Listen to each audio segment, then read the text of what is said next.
Greetings and welcome to our Emmanuel TV network, ETVN Philippines family, to this new program entitled Channel of Mercy. I'm Rick Saludo, programming lead, host, and writer at ETVN.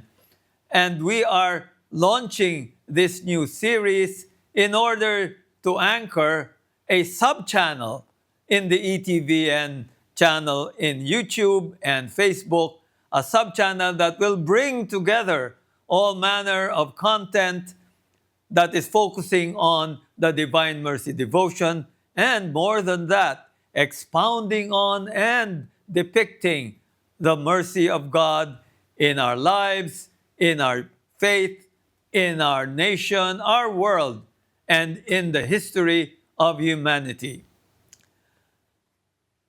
In this endeavor to bring divine mercy to our viewers, especially our Filipino kababayan, we are partnering with the leading proponent of divine mercy in the church, the Congregation of the Marian Fathers of the Immaculate Conception, MIC by their initials.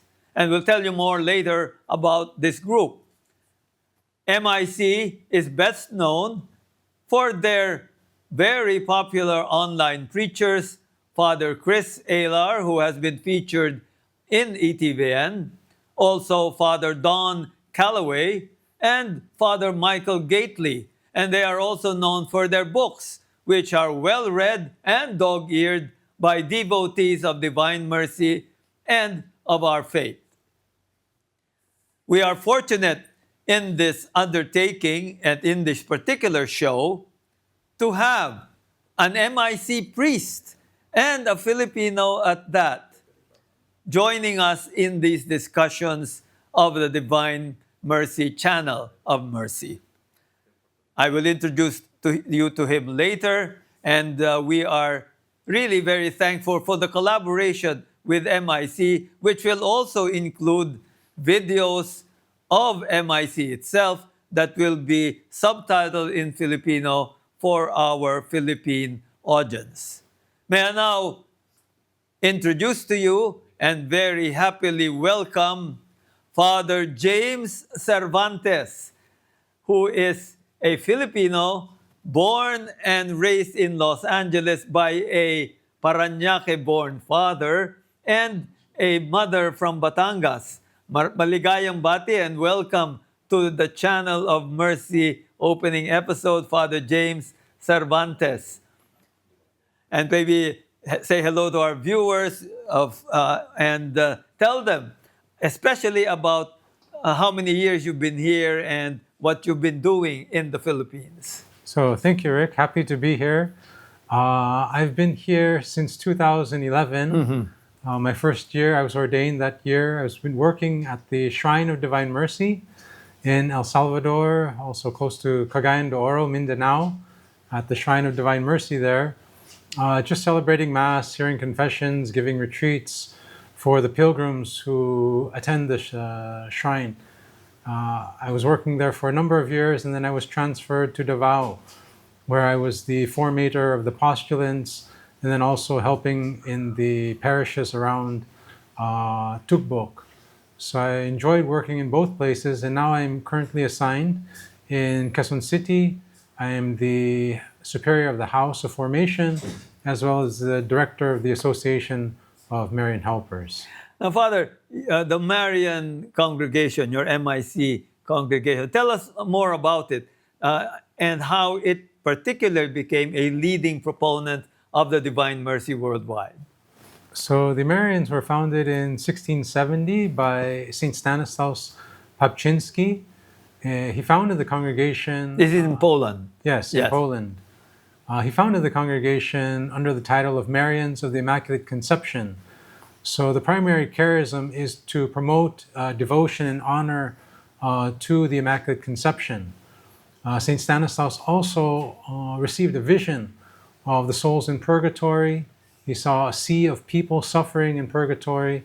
So he encouraged our priests and brothers to also pray for the souls in purgatory. We are the only men's congregation who has a charism to pray for the souls in purgatory. And then in recent times, we have received this message of divine mercy.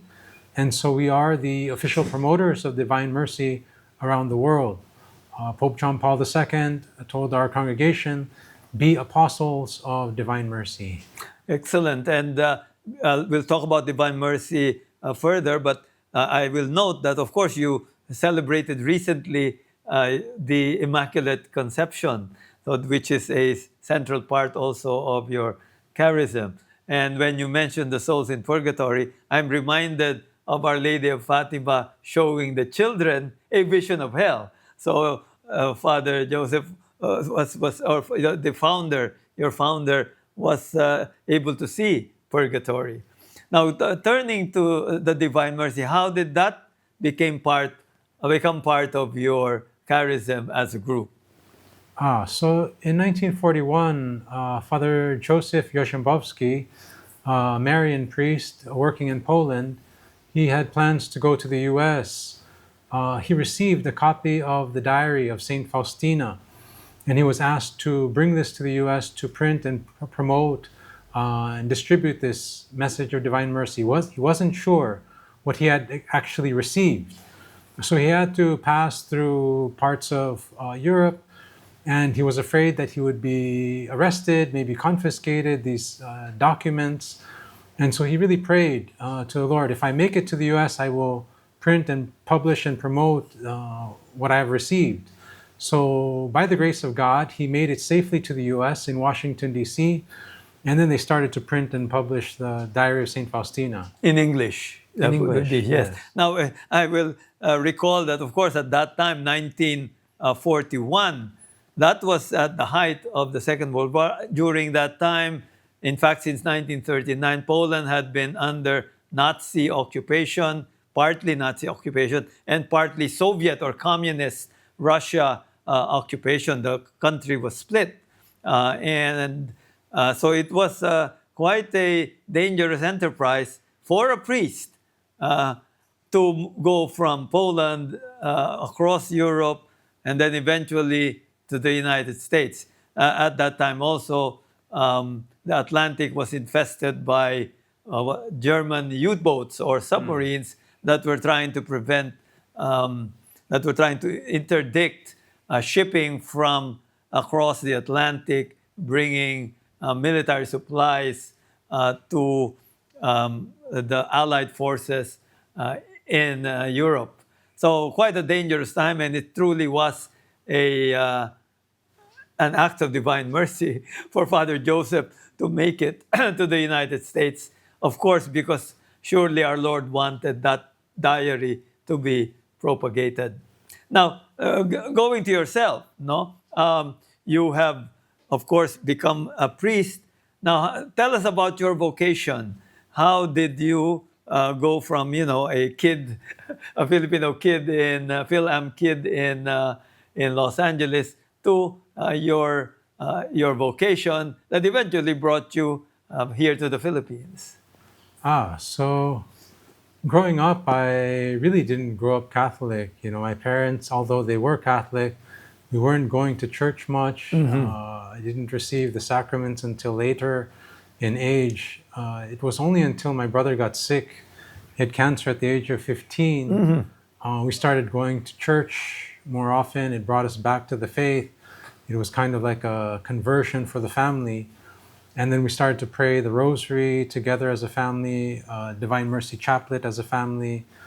And this started to grow in our faith slowly. And then when my brother passed away, it was, you might say, a conversion experience for myself.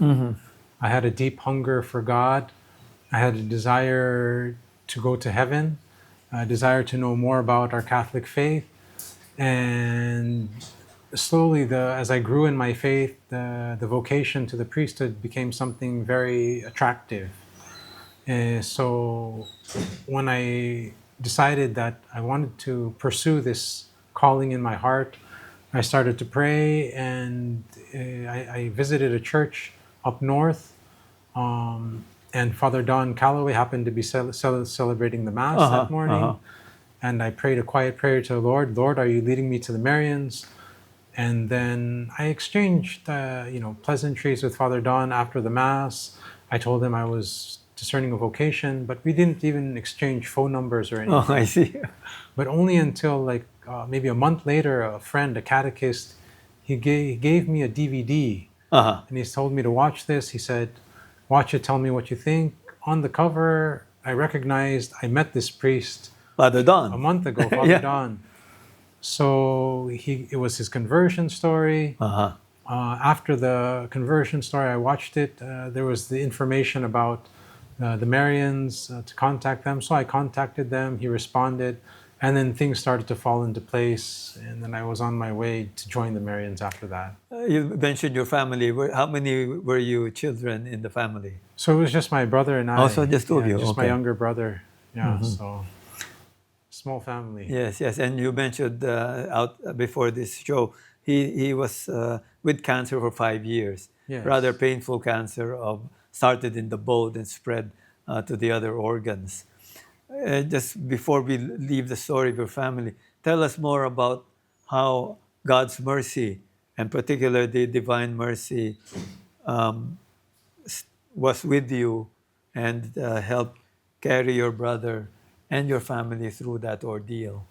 So when my brother was sick, we started to pray the rosary together as a family. And then we were also introduced to the Chaplet of Divine Mercy and the Divine Mercy devotion. So that became a regular prayer for us, especially at the 3 o'clock hour. And praying the Chaplet of Divine Mercy, I would say, was very powerful because we felt that we were praying for our brother, that the mercy of God was supporting us, carrying us through this difficult time of his cancer. So I'm very grateful to the message of Divine Mercy, the Chaplet of Divine Mercy. And then after that introduction, we started to become promoters of Divine Mercy in the parish, to organize the Feast of Divine Mercy and to tell people more about the message of Divine Mercy. Well, I'd like you to tell our viewers now exactly what divine mercy is. I will call your attention to this image. This is the famous image of our Lord that is a part of the devotion to divine mercy. And I'd like to ask Father James, in a nutshell, or some highlights of the devotion to the divine mercy for our viewers who may not be familiar with it.